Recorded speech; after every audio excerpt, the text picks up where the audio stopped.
I just want to do a video about pots and some of the pots that I have and something I found at the store tonight that I'm going to try and make. First off, one of my favorite pots is the grease pot from Kmart. It's just a simple pot. It holds about 4 cups of water. Comes with a strainer inside here. Don't have that handy, but it does come with a strainer inside there for catching grease. But it's a very simple pot. It's black. I don't know if that makes a difference. Some people say painting them black makes a difference, but I don't think the bottom starts out black. Anyways, it's one of my favorite pots.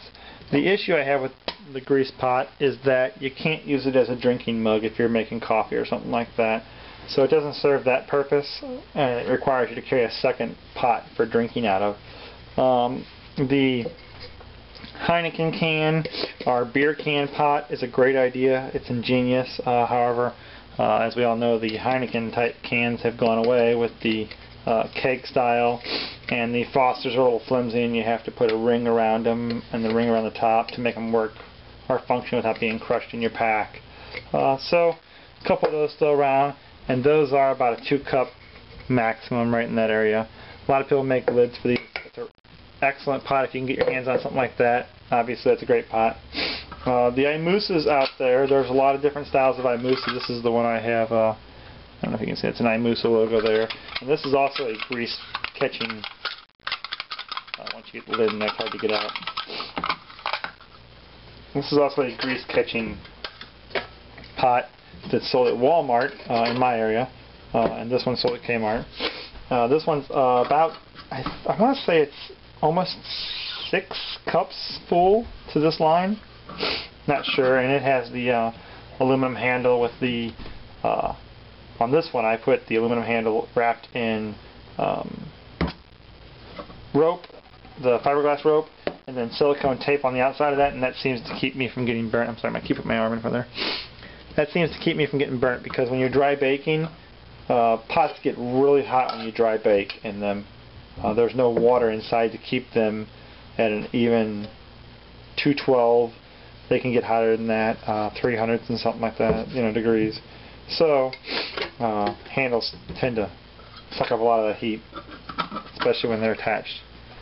So I found this one tonight. This is really the reason I'm making the video.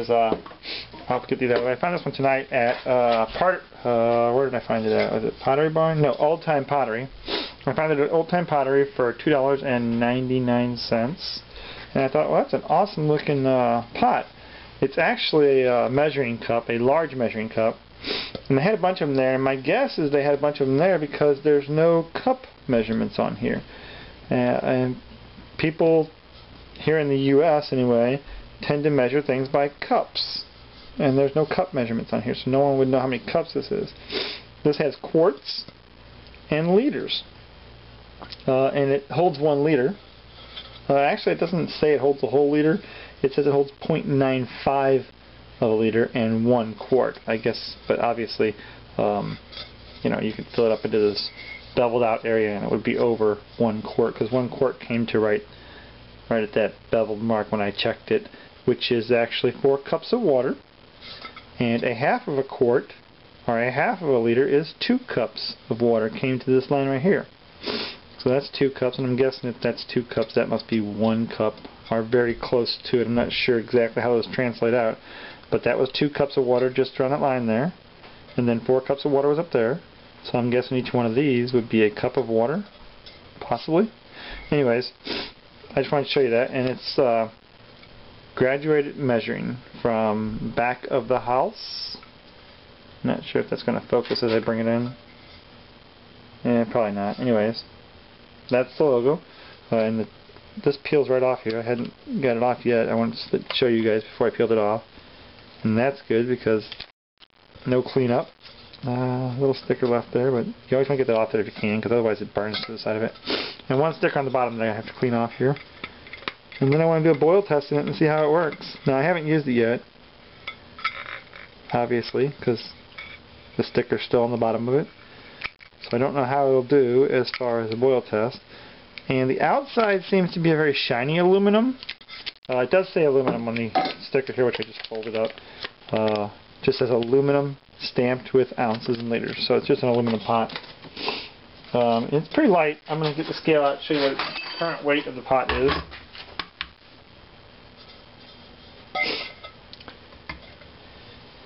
and it is 5.3 ounces. Now, I don't know if you noticed that when I set it down there. No, I'll set it down again. This is the flattest surface I have.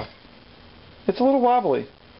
It's not a perfectly flat bottom, but I would think that I could flatten that out by putting a piece of wood on there and hitting it real hard with a hammer with a piece of wood, flatten the bottom out a little bit. But it's not the flattest thing, you know.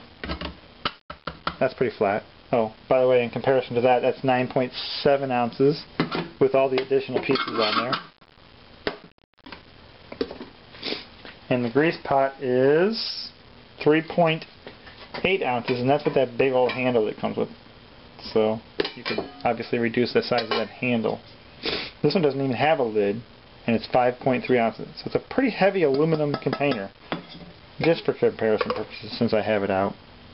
1 ounce. No lid. Alright, before I go any further and start trimming this thing down, I wanted to show you something, and I may hold off on trimming it down. It is only $3 for the pot, so trimming it down is not the worst thing in the world. But my One Egg Wonder lid that I had bought from Mini Bull Design, Tenny made this for these One Egg Wonders, the ones that have the tea foil pot. It's a beautiful lid for that, and I love that lid, and I take that along whenever I go camping, actually, because it's one of my favorite skillets. Although with my new square skillet I may try not to, but interestingly enough, as I was looking around for something to cut it with, I also thought, well, I should try a couple of my lids and see what size is going to fit that new inner ring. Well, I pulled this lid out and tried it on there, and wouldn't you know it, it's a perfect fit without cutting it down. So, it's a little, you know, it's not a tight fit because there's no rim for it to sit in, but as far as sitting on there, it's not bobbling around. So I think before I cut it down, trim it up, I'm going to try boiling it just to see how it does with a boil. See if this lid starts jumping off or something. So I'm going to try and boil. I think I'm going to try and boil 3 cups of water, simply because, well, 2 cups of water would never affect the lid at all, but 3 or 4 cups of water might start bubbling the lid off of it and knocking it off or something. So that's what I'm going to try. Anyways, I'm going to set up for that and do that right now. See what I get.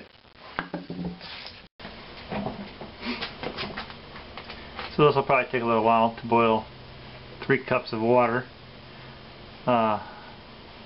I'm using the Trangia here, and as you all know, the Trangia doesn't have a pot stand with it. So I'm just using the iron cook method of 3 16-penny nails crisscrossed in there. Does a great job if you don't have anything else. However, carrying 3 16-penny nails in the woods may not be the smartest thing unless you dull up the points first.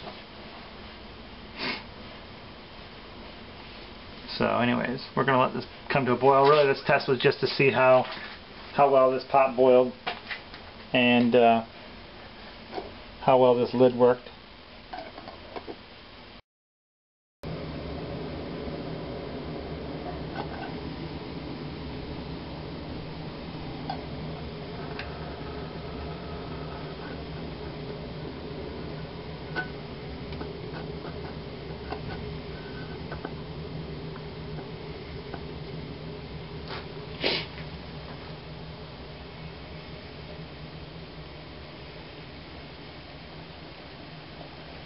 There it goes.